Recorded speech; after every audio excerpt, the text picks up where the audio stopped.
Now I'm afraid to say number 29 is gone. I know, it's gone. But not to worry, because on the other side of the road are the original buildings.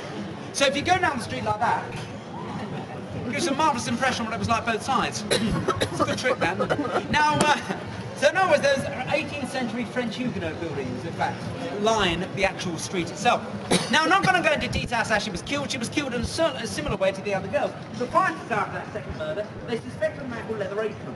Now, Leather Apron was a weird kind of character. Apparently, it's the side up to prostitutes and say things like, "I'd really like to rip you up, darling," which isn't a good chat-up line at all, is it, girls? He was a real charmer.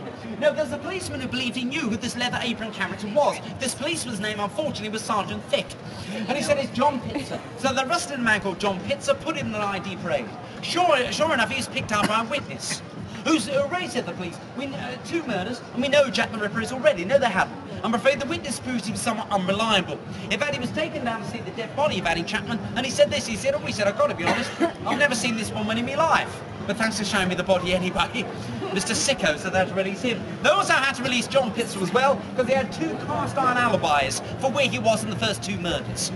Now, the reason I mention Leather Apron at all is that some ripperologists believe him to be someone like him.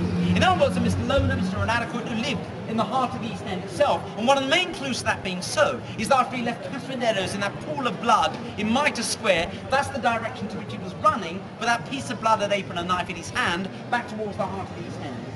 Now, I'll leave you one last story. There was a man called Inspector Swanson. Inspector Swanson was in charge of the case for a certain amount of time, didn't write his memoirs, but in 1985 his grandson discovered he scribbled some notes in the margin of another policeman's memoirs under the chapter of Jack the Ripper. These scribbled notes basically said this: the police knew all along who Jack the Ripper was. His name was Kosminski, he was a Polish Jew. They arrested him, realised he was insane, they put him into the Colney Hatch Asylum. In the asylum he said, "I am Jack the Ripper," which was helpful. And so they took him to a secret police location and brought a reliable Jewish witness to have a look at him. This Jewish witness said this is definitely the man I saw in Mitre Square, he's definitely Jack the Ripper. But I wouldn't testify against him in court because I wouldn't want the blood of a fellow Jew on my hands.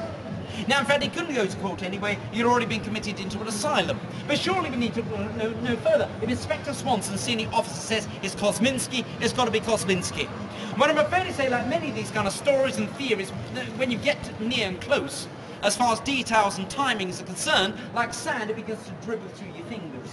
Certainly Kosminski is a name that's mentioned in the Colney Hatch Asylum records, but when he was arrested in reality by the police, he was eating bread out the gutter. He believed that people could read his mind. In other words, he was in an advanced state of schizophrenia. Now, there's no way that someone like that could charm even the girls around here. You see what I mean? Now, I'll leave you a couple of newer theories. In 1992, there was a woman called Shirley Harrison up in Liverpool, an erstwhile writer. She received some documents from a man called Michael Barrett purporting to be Jack the Ripper's diaries. They refer to a man called James Maybrick. He was a Liverpudlian cotton merchant, came down here on the weekends for the murders, did over the women, and after the fifth and final victim went back up to Liverpool and was poisoned by his wife. That serves him right. Now, his wife was arrested, Mrs. Maybrick, put on trial and sentenced. Then a sentence was squashed because they said, hang on, maybe she hadn't poisoned him at all. But it turns out that Mr. Maybrick used to take little bits of arsenic as a sexual stimulant. It doesn't work, does it? Now, where are we with these diaries? Well, basically, since 1992, once again, the rug has really been pulled out from under them, in a sense. For a start, it wasn't helped by the fact in 1994, the man that found the actual diaries themselves, Michael Barrett, turned around and said, I forged them, which doesn't help at all. It also has to be said that the writing isn't an exact match to James Maybrick's actual writing. And also, there are inaccuracies in the diaries, and there are also lots of ha-ha-has. Now, I don't know if you write your own diaries, but you don't normally put that many ha-ha-has in. Or maybe you do. Last but not least, Patricia Cornwall, the well-known murder mystery writer from the States, has thrown her own hat in the ring. She says the man we're looking for is Walter Sick, the artist. Now, she's so convinced that she actually bought a couple of his paintings worth millions, saying, look, they're dark paintings of women who seem to be in similar positions as were a couple of the victims in the Ripper case. In other words, he actually did these paintings from memory because he is Jack the Ripper. She's backed this up with secondary DNA, some doodlings he made in a couple of hotel registers that seem to match at least the style of writing in a couple of the Jack the Ripper letters. Now, to put it in context for you, he was a rather strange, eccentric and flamboyant man. Brilliant though he was. In other words, before he went to the Slade School of Art, he was also an actor, which made him sort of naturally flamboyant. and he was certainly attracted to sort of darker subjects, so to speak. He also used to tell people that he knew who Jack the Ripper was. And, but then again, on the other side of things, when he ran his own sort of art studio,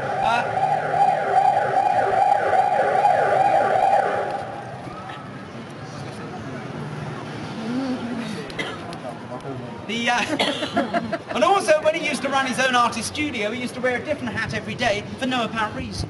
In other words, and no doubt, actually by telling people he knew who Jack the Ripper was, he rather enjoyed the notoriety of getting people to think that he did know who Jack the Ripper was. Also, just because you paint dark paintings like him doesn't necessarily make you a killer, does it? In that case, someone like Francis Bacon, the modern painter, been put in jail after his first couple of sketches. So what I'm saying is there's some interesting sort of pointers she actually makes, but it's all far too leaky to be that final solution. Now we're almost at the end of our little walk and talk, I'm afraid to say. So how do we get back to civilization? I mean, that's easy. For a start, you see, you can follow me, which is good, isn't it? And I should be going sort of part way towards Liverpool Street Station, which you probably know is on the Central Line. It's also on the Circle Line and the Metropolitan Line as well. If you did want to sort of try one of the marvellous Indian restaurants in Brick Lane, and Brick Lane is just turning left, and the first road that cuts across is Brick Lane itself. As you probably know, chicken tikka masala is our national dish, so why not give it a try? That's what I say. And but if you do want to go back, then all you do is you go where we just come from, really. So you go back up there, you turn left into Commercial Street, you recross over the road, you go down by the market right to the end, so you can't go any further, big main road, turn left, and you'll see Liverpool Street Station on the other side of the road. Now, of course, personally speaking, I hope they never find out the real identity of Jack the Ripper. Why? Because I'll be out of a job. How funny, actually. Thank you so much for coming on, because you've been well back and wonderful. I love you all. I thank you very much indeed. Thank you. Yes, man. Thank you very much indeed. Hello.